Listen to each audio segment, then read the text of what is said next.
ఇదేంది నాకు శబ్దం వస్తుంది ఇది మళ్ళీ అంతే దాన్ని వచ్చేది కదా పెట్టుకో అది పెద్ద మంచి చేప అది 300 కిలో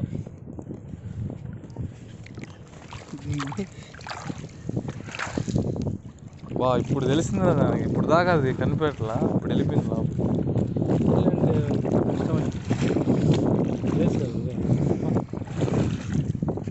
చెప్పు. హాయ్ ఫ్రెండ్స్, మేము ఇంకా నెల్లూరుకి వచ్చాం ఫ్రెండ్స్. చేపలు పట్టాము, 3 చేపలు పడ్డాయి కాబట్టి నీళ్ళలోనే వదిలేసాం ఫ్రెండ్స్. మీకు కావాలంటే చెప్పండి, చేపలు పార్సల్ కావాలంటే గండి బొచ్చే మీకు కావాలంటే అన్ని చేపెడతాం ఫ్రెండ్స్. ఇది ఏం ప్లేస్ ఇది? నెల్లూరు ఫ్రెండ్స్, అంటే బీచ్లో రాక్ బీచ్ టైపు క్రియేట్ చేసి కొత్తగా ఇప్పుడు బోటింగ్ కూడా అవైలబుల్ ఉందని రాస్తున్నారు ఫ్రెండ్స్. ఓకే, మీరు ఫ్యామిలీతో కూడా ఫ్రెండ్స్తో కూడా రావండి ఫ్రెండ్స్. లైక్ చేయండి, షేర్ చేయండి, కామెంట్లో చూడండి ఫ్రెండ్స్ అది ఎలా ఉబ్బుతుందో ఫ్రెండ్స్.